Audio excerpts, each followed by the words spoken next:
was professional wrestling in your vision at the time you were doing all the amateur style wrestling? Well, it certainly was. I grew up there in a little town called Blackwell, Oklahoma. I was actually born in a place. Jack and I were born in Bowlegs, Oklahoma, down in southeastern Oklahoma. I started wrestling there in Oklahoma, in Blackwell, Oklahoma, when I was about 6 years old. Right down the road is a little place called Perry, Oklahoma.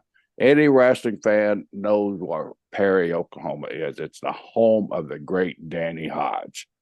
So Danny, as you know, when you're amateur wrestler, that's a real tight community, as Rip can tell you.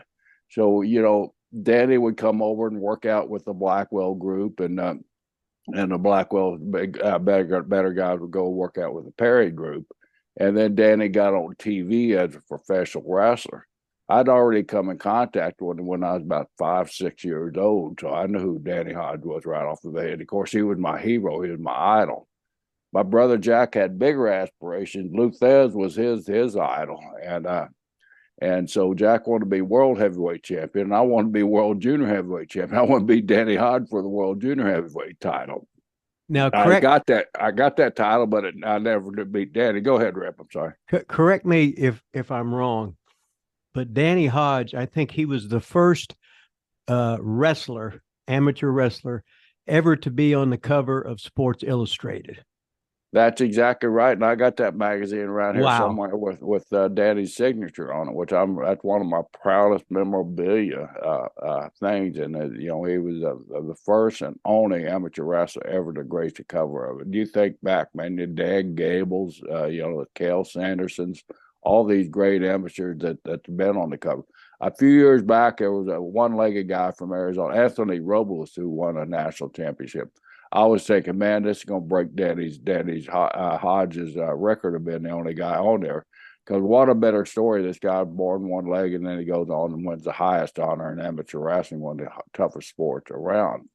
But Anthony didn't make it. Something big happened in the world of sports, and Danny Robles got pushed off the cover, which he was scheduled to be on the cover, but he got pushed off of it because whatever happened.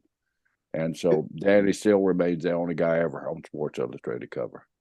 Could you explain the strength of Danny Hodge with like the plier or the pliers?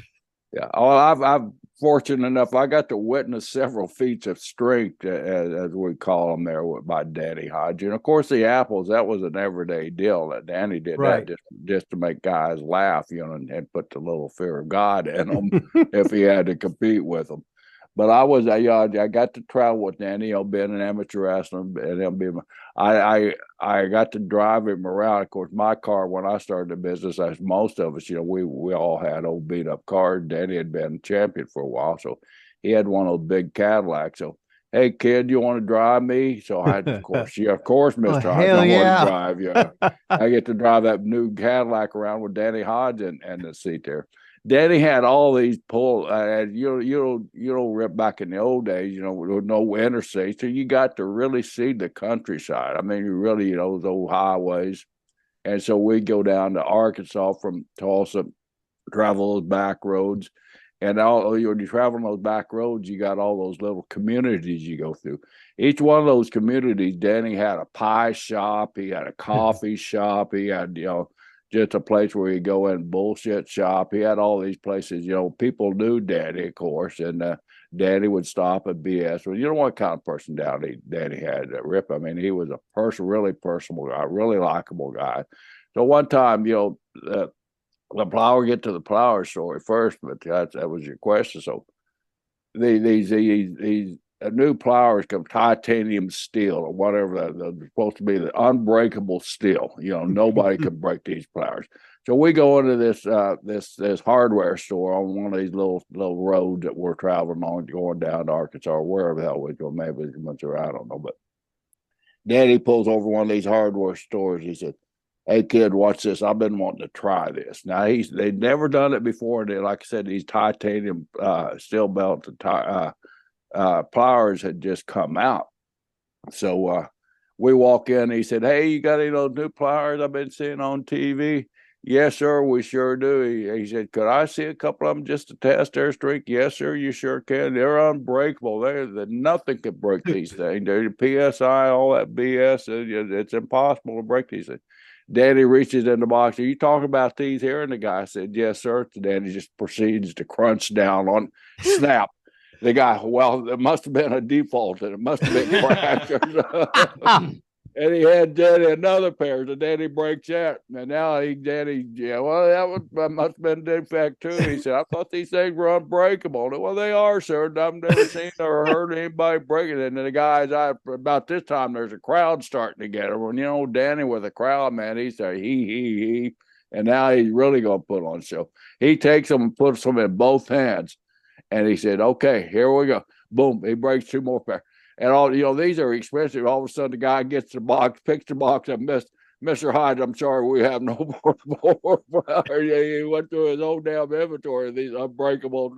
So from then on, we couldn't stop in that story anymore.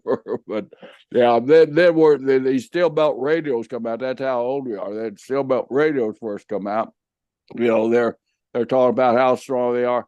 I see Danny walk over. We stop to get gas somewhere. Hey, these new steel belts, yes, sir, they're really good. The best tires. They're, you can't wear them damn things out, blah, blah, blah. Danny takes one up and he starts playing it like an accordion, pressing that thing back and forth.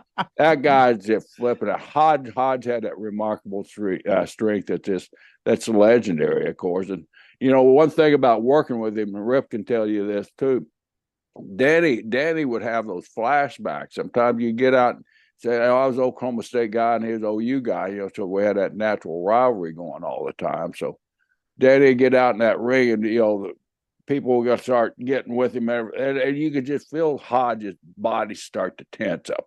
Man, that was scary as hell, right, Rip? I mean, it was just scary as hell. And you're trying to do something. Danny's like a damn brick out there.